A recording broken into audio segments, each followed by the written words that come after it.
National education policy 2020 নিয়ে বিরোধিতা আমরা আগেও দেখেছি, এখনো হচ্ছে। বিরোধী দলগুলো এবং বিভিন্ন সংগঠন এর বিরোধিতা করছে। অল ইন্ডিয়া সেভ এডুকেশন কমিটির পক্ষ থেকে সাংবাদিক সম্মেলন করে আগরতলা প্রেস ক্লাবে এবং বিরোধিতা করা হয় ন্যাশনাল এডুকেশন পলিসি 2020। তাদের দাবি, বিভিন্ন যে এন্ট্রান্স পরীক্ষাগুলো সেগুলো কেন্দ্রীয়করণ করার ফলে তার মধ্যে দুর্নীতি চরম আকার ধারণ করেছে। তারা এই এন্ট্রান্স পরীক্ষাগুলোর গণতান্ত্রিকরণের দাবি করেছে। পাশাপাশি 10,323 শিক্ষক ছাঁটাইয়ের পর যে একটা শিক্ষক সংকট দেখা দিয়েছে গোটা রাজ্য জুড়ে, তার মধ্যে বিদ্যাজ্যোতি স্কুলের নামে যে ইংলিশ মিডিয়াম স্কুল চাপিয়ে দেওয়া হয়েছে, তার জন্যে ছাত্রছাত্রীরা বিপাকে পড়েছে। অভিভাবকরা সেই সব স্কুল থেকে ছাত্রছাত্রীদের সরিয়ে নিয়ে যাচ্ছে। তার জন্য বিদ্যাজ্যোতি প্রকল্প বাতিলের দাবি তুলেছে এবং এমন আরও কিছু দাবি নিয়ে অল ইন্ডিয়া সেভ এডুকেশন কমিটির পক্ষ থেকে এই সাংবাদিক সম্মেলন করা হয়। তাদের দাবি, অবৈজ্ঞানিক এই ন্যাশনাল এডুকেশন পলিসি যা কোভিড চলাকালীন, করোনাকালীন সময়ে চাপিয়ে দেওয়া হয়েছে এবং তার বিরোধিতা করছে। কি বলছে সংশ্লিষ্ট ব্যক্তিত্বরা, চলুন আমরা শুনি। সারা ভারত সেভ এডুকেশন কমিটির তরফ থেকে এই সাংবাদিক সম্মেলন আহ্বান করেছি। জাতীয় শিক্ষানীতি যে বিপর্যয় গোটা দেশে এনেছে এবং ত্রিপুরাতে এনেছে, এইটা সম্পর্কে আপনাদের মাধ্যমে জনসাধারণের দৃষ্টি আকর্ষণ আমরা করতে চাইছি।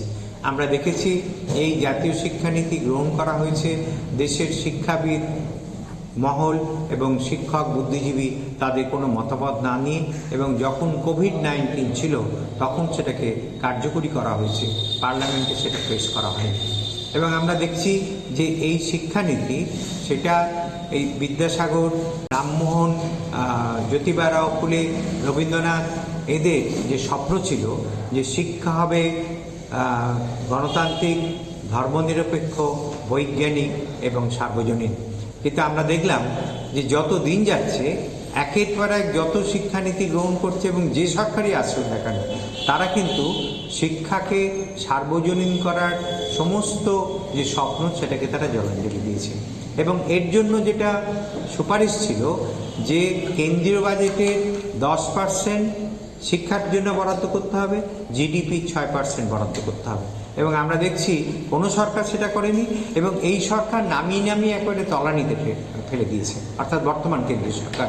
এখন কেন্দ্রীয় বাজেটের 2.5% গতবার বরাদ্দ করা হয়েছে এবং জিডিপি এখন যাচ্ছে 3%।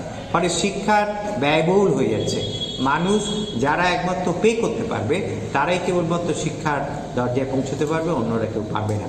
এবং তার সঙ্গে দেখা যাচ্ছে যে শিক্ষার জন্য যে শিক্ষার স্বাধিকারের প্রশ্ন ছিল, অর্থাৎ শিক্ষাবিদরাই শিক্ষা পরিচালনা করবেন, সেখানে আমরা দেখছি যে সমস্ত দিক দিয়ে কেন্দ্রীয় সরকারের একটা হস্তক্ষেপ, রাজ্য সরকারের হস্তক্ষেপ তার উপর করছে। এবং আমরা দেখছি যে কেন্দ্রীয়করণের ফল যেটা হয়েছে যে নিট পরীক্ষা, সেই নিট পরীক্ষা, নেট পরীক্ষা, সিইউইটি পরীক্ষা অর্থাৎ বিশ্ববিদ্যালয়ে ভর্তির জন্য, ডাক্তারিতে ভর্তির জন্য, সেগুলো কেন্দ্রীয়ভাবে হচ্ছে। এবং হওয়ার ফলে যেটা হচ্ছে যে একেবারে কোচিং সেন্টার, কোচিং মাফিয়া গোটা ব্যবস্থাকে পরিচালনা করছে। এবং গত বছর কীরকম দুর্নীতি হয়েছে আপনারা জানেন। ফলে শিক্ষার কেন্দ্রীকরণ এর আমরা বিরুদ্ধে। আপনারা শুনলেন কি বলছেন অল ইন্ডিয়া সেভ এডুকেশন কমিটির কর্তৃপক্ষরা, এবং তাদের বিরোধিতা অবশ্যই জাতীয় শিক্ষানীতির বিরুদ্ধে। তারা বলছে যে জাতীয় শিক্ষানীতি বিপর্যয় ডেকে এনেছে এবং শিক্ষার ব্যয়বহুল হয়ে গেছে এবং অনেক দাবি করছে। তবে এখানে বলা বাহুল্য, উল্লেখযোগ্য যে রাজ্যে কলেজ স্তরে এনইপি 2020 চালু হলেও বিদ্যালয় স্তরে কিন্তু এখনও 2020 চালু হয়নি।